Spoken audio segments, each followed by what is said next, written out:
This is Ben from Dillinger Escape Plan, and you're listening to Vulgar Display of Podcast.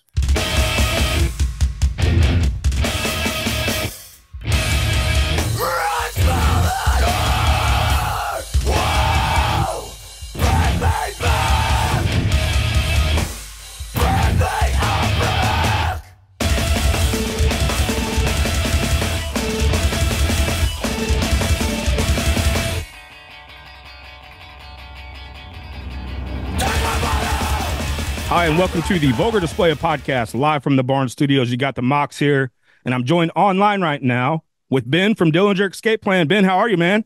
I'm good, man. How are you? Doing really well. I know this is short notice, but really appreciate you being here today. I am the entire podcast, there's a couple other co-hosts that couldn't be here because we did do this such short notice, but we are big Dillinger fans. So again, thank you. Well, thank you. And I'm a big fan of your studio. That's no joke. Yeah, we have fun out here. Yeah. Is that like weights on the wall? Yeah, so it's sort of my gym. I can't see the squat rack over there, but it's like my gym, podcast studio, man cave, a little bit of everything. Love it, man. Love it. Hey, exciting time for Dillinger Escape Plan and Dillinger Escape Plan fans, especially August 24th in Chicago, the Salt Shed outdoors with The World is a Beautiful Place, and I Am No Longer Afraid to Die, and No Men. However, I know you played a few shows in Brooklyn and a couple other places. How have the shows been, and what's the response been? Man, number one, we're having a great time.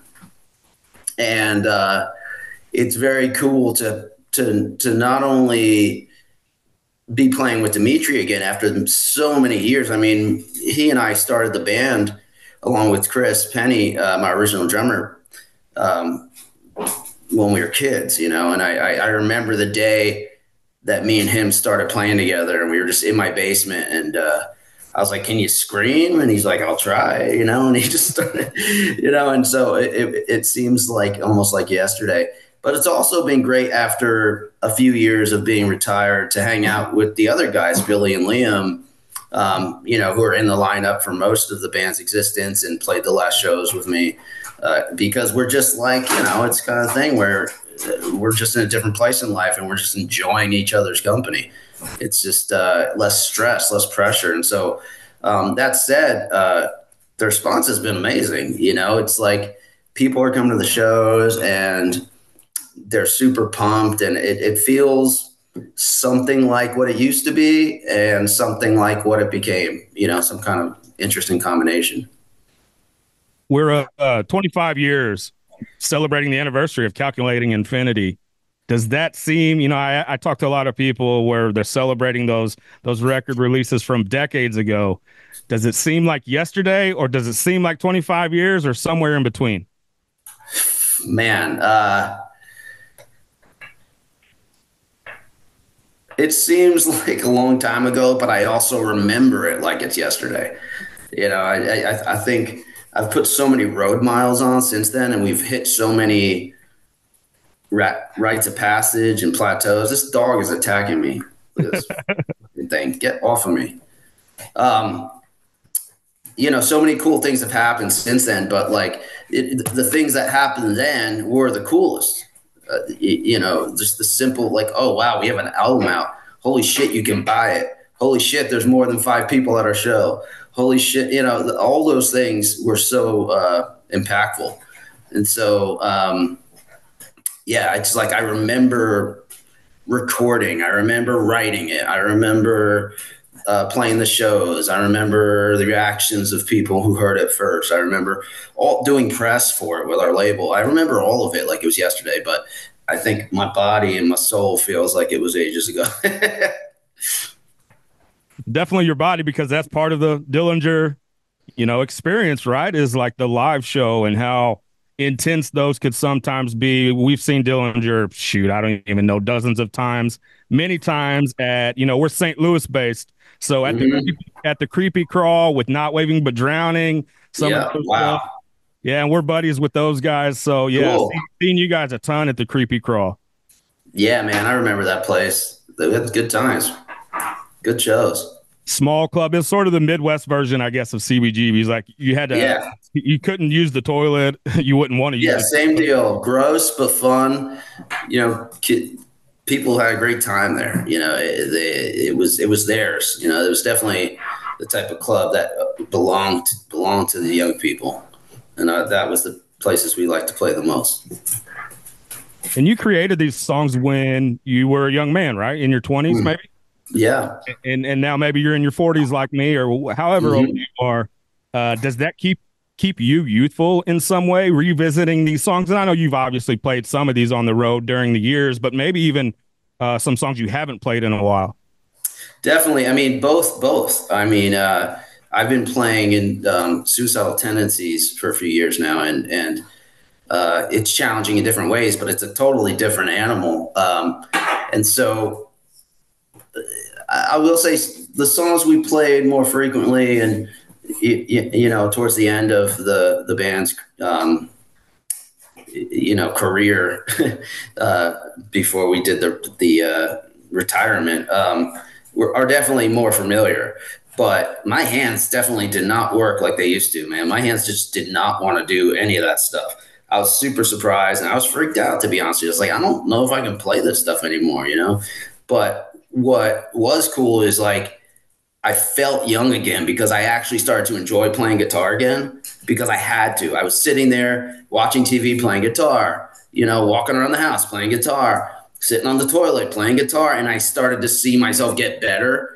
And it was like, oh, wow, that's that feeling when you're young, when you're like pass a board on a video game, or like, you know, you get something, not sports, just clicks, or, you know what I mean? Or you're playing your instrument and you just notice you get better. And so I started to actually enjoy playing guitar again by getting ready for these shows. And now I'm like really into guitar again. So I'm enjoying playing now.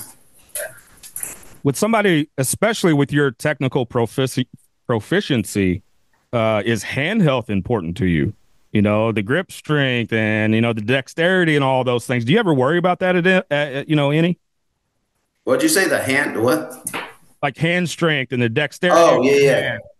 Your hand Yeah, health. man. I mean, honestly, there's things like, man, you know, my fingers have been broken, and, you know, I have the hands of a working man. You know, I've got calluses everywhere, and I continue to push myself in other ways. So it's like, yeah, man, I got arthritis, I got aches, I got pains. And so, but what I have found is things like diet and all that stuff just heavily affect me like they didn't when I was young, you know? So that said, it's cool to have to figure out ways to feel back in shape like I was. So, like, you know, I feel like an old person talking about this, but, like, you know, cut out gluten, my hands work all of a sudden. They work great. You know what I mean? Eat a whole bunch of bread and stuff like that, and my hands don't work so good, you know? So it's interesting to be revisiting this stuff at a different point in my life where you're both more knowledgeable and more wise, but also have to be because you face different challenges. I know you've come out recently and said everything's good with current members, past members, and all that, and that's great to hear. Do you think? Go ahead, ask any questions you want. Well, I'm not prying for anything, but do you feel like do you feel like the situations have been handled by the metal media in a way that's reasonable? Yeah, I mean, there's always things that get like paraphrased or that don't come out exactly how you meant. And typically I really don't like doing interviews because I feel like, you know, I always say something I regret or I say it wrong, or because I'm just a dude, you know, I'm not really. And I also always say what's on my mind. I don't sugarcoat things. I don't practice answers. I'm just real, you know? And so, you know, people have asked about the reunions and people have asked about, you know, our Greg and things like that. And, you know, one of the things that keeps coming up is like people say, I said he was a hired hand. He was a hired hand type of thing. And like, truthfully, like what I was saying, which didn't fully come out, was like, we are all hired hands. Nobody is required to be in this band. Nobody's signed to a contract. We are all individually free to do whatever you want, play with the band, not play with the band, play in other bands, talk about the band, whatever. We're all independent contractors, including me. So it's just kind of like the people in the band right now are the people that are relevant and that all get along and that have the same values and, you know, are on the same page, and that's it. And none of them have to be. You know, none of them have to be. They all have. Everyone has other things going on. Everybody else has other forms of income, other bands. So it's more about that. So yeah, definitely, I'm not stoked on the way that came off, but I also don't care. You know, as you get older, it's not important that you're nice or that everyone likes you. It's just more important that you're good. And I know I do my best to be a good dude. You know. Is part of the frustration is that it takes away from the music when so much of that stuff gets attention and shares and all this, you know, social media stuff? Is it because, you know, is some of that frustration because it takes away from art and what you guys have created and what you're really passionate about? Yeah, I mean, I think that's kind of some of the, you know, a lot of the press I've done has been reactions to other press, you know.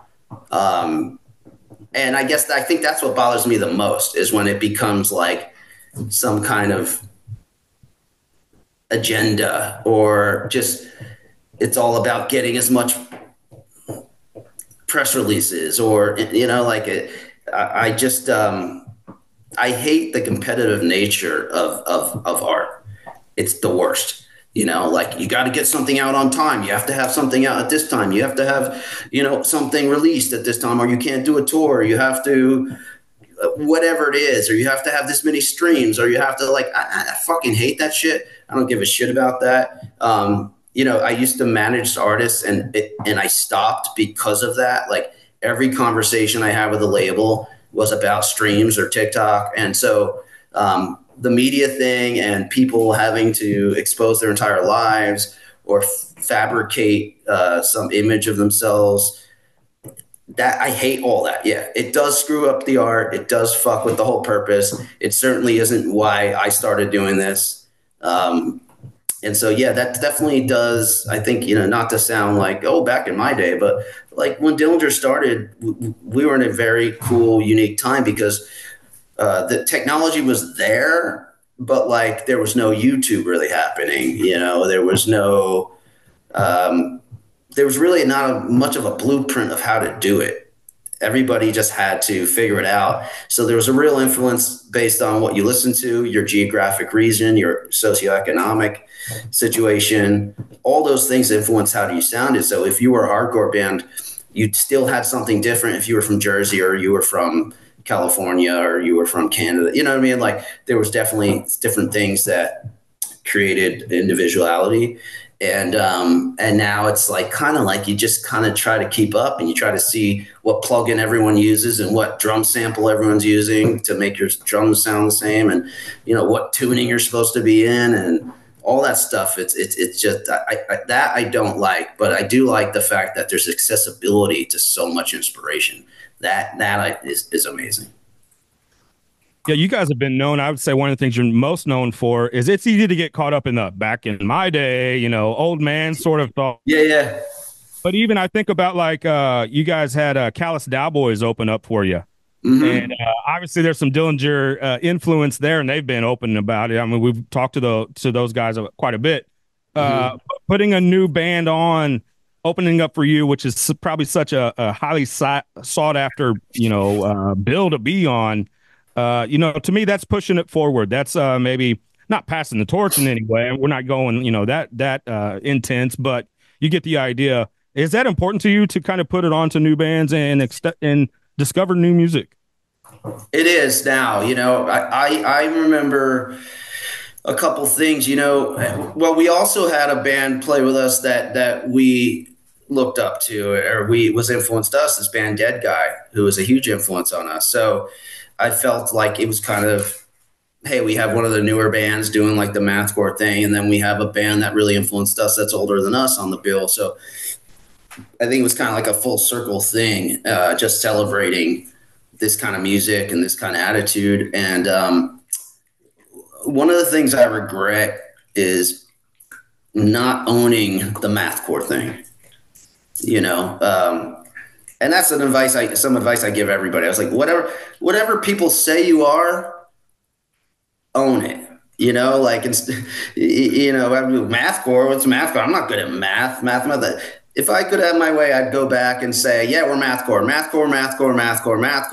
Anybody looks up mathcore, we're gonna be the first thing you see. We're gonna be able to, you know what I mean? Like, so from a, you know, I regret not just owning that. And as I see more bands come out and be proud to kind of have that influence, and press talking about how we were kind of like innovators in that way, I do feel more proud of it. So I think pushing it forward and you know, and continuing to check out new bands and to you know, celebrate together is important to me. You kind of mentioned earlier the suicidal tendencies thing. I know they're highly influential for you. And then also, like Mike, you know, working with Mike Patton on probably my favorite Dillinger record. So like, you know, getting to work and collaborate and become friends with guys that you grew up idolizing, I'm guessing. How cool was that? How neat is that? You know, you being at one point the younger guy looking up to these guys, and now you're friends with them and making music with them. Yeah, I mean, honestly, sometimes I really have to stop and think about how cool it is to just appreciate everything. I don't want to take things for granted, and I do have a pretty cool life, and I've had a great, really interesting life. So I do sometimes take it for granted when I'm like hanging out with Metallica and, you know, just like playing with the kids and eating dinner and talking just family shit. And I do sometimes take it for granted when, you know, I have unfinished songs in my hard drive from years ago with dudes from, you know, Soundgarden and stuff like that. And I'm just like, I'll get to it one day. You know, like sometimes I have to think, be like, what? That's wild, you know, that's definitely wild. And I do feel really grateful to be to be respected in some way by those bands and artists that were so important to me and so influential to me. I really do appreciate it. And I do think it's cool. You know, I really do sometimes have to stop and realize that. And when I do, I'm like, that's fucking wild, bro. That's wild, bro. I am like seeing names pop up on my caller ID that I couldn't even imagine ever being in the room with, you know? So I do really appreciate that. And I do think it's super cool when that happens. Can we talk about when good dogs do bad things? Talk about it? Yeah. Yeah, my favorite, I mentioned it's my favorite record, and that's specifically the palm muted part coming out of the little solo sort of break, and then the build up to the end of it. It's my favorite, you know, however long that is. It's my favorite 20 seconds of Dillinger ever. Tell us, do you remember writing that and the thought to come out with that palm muted part with maybe a little delay or reverb or whatever you have on it, and then finishing with just pure chaos? Yeah, so I think that part may have been written before the rest of the song, because I'm pretty sure there's some footage out there pre that EP where we kind of play it live instrumentally.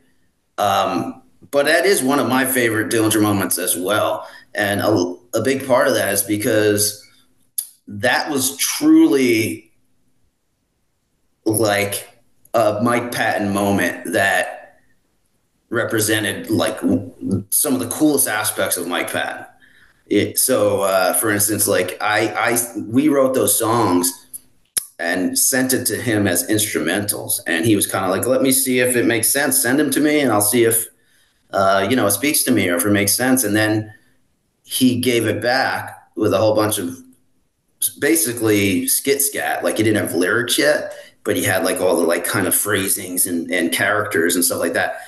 And then that part comes on and he's like, this guy, dude, it almost sounds like French or something, but like that deep, cool voice with those real like interesting, like storytelling lyrics that are just like, man, that point was where I was like, I'm really stoked to have Mike Patton on my music, but like this is I'm as a Mike Patton fan, I dig this part a lot, you know.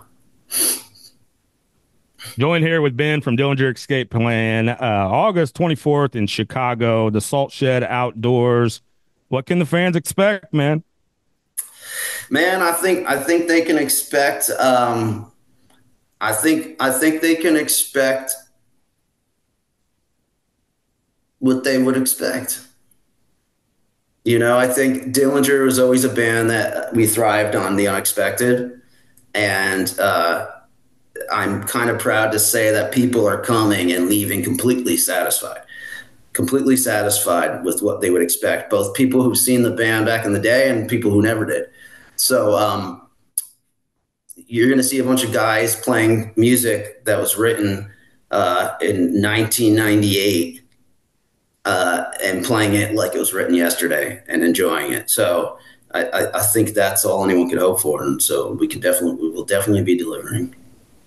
That first practice where you guys get together and Dimitri walks in the door and you kick it off, what was that feeling like? It was weird because we did it in this like little studio, like a friend's studio in their little live room in a barn, basically. And it just felt like old days, man. We were just it was hot as fuck, you know. The sound wasn't great. The amps we were playing kind of sucked, and we just were fucking doing it, you know. So it was cool. It was cool. He was singing out of one speaker with the mic plugged right into it, like no PA. Like, you know, it was just like, it felt right, man. Felt right. So definitely like old school, right? A little hot, yeah. Singing out of a, whatever you could find. Totally. So like I said earlier, it's very much like how it used to be, combined with like where the band ended up in a way, because like it's wild to see Dimitri in a bigger setting, you know, like when he last, I mean, like he's like on a nice tour bus, and he's like, you know, there's good food backstage, and there's like, you know, he's like, holy shit. Like I like to see him finally have like a more cushier atmosphere, you know, like it's actually somewhat comfortable. You know, he's in a hotel that doesn't have bed bugs, you know, not that we're like rolling in it. We're not, but like, it's like normal level band, you know, where we were like playing basements and like just roughing it and sleeping on benches for so much of the time that he was in the band. So I'm enjoying even just seeing him get to just be an adult in a band that's actually does it for a career. That's pretty cool, because he hasn't been doing it for so long. Are you in a place right now where you're comfortable talking about the future of Dillinger? What can we expect? Yeah, I mean, I'm comfortable saying I don't really know. I mean, I've, despite many requests by both fans and our agent and stuff like that, I do not want to tour with this band. I've said it time and time again, like these are events. I want these to be special events. I want Dillinger fans to be able to go somewhere together, maybe fly there, maybe drive there, maybe just talk about it and hang out and like spend time together doing something that's like-minded and important to them, and enjoy the whole experience. I don't want to be like, yeah, I'll go, they're coming around, you know, I'll get them when I get them. The point is to do, for us and for fans, to be able to do some of these limited kind of event type things where like, this is a special thing. And but I really don't want to tour with it. And there is no plans to do music or anything like that. It really is a celebration of Calculating Infinity and some of the earlier stuff we did before that started the band. I am very satisfied with how we ended in 2017. I think we did it right. And I was really proud of that, and really left with no regrets. But there is some hidden, unreleased stuff laying around in hard drives, and there's some talks about maybe, you know, cleaning it up a little bit and putting it out. But as far as really creating new music, that's not really on the agenda. Ben, we're so appreciative of you joining us today. Ben from Dillinger Escape Plan, August 24th, Chicago, Illinois, the Salt Shed Outdoors with some other great bands. Thanks so much, man. Really appreciate it. We are big fans here, so we'll support whatever it is you guys do. Oh, man. Thank you. I've enjoyed this, and thanks for the support, man. Thank you. Have a great day, my friend. You too.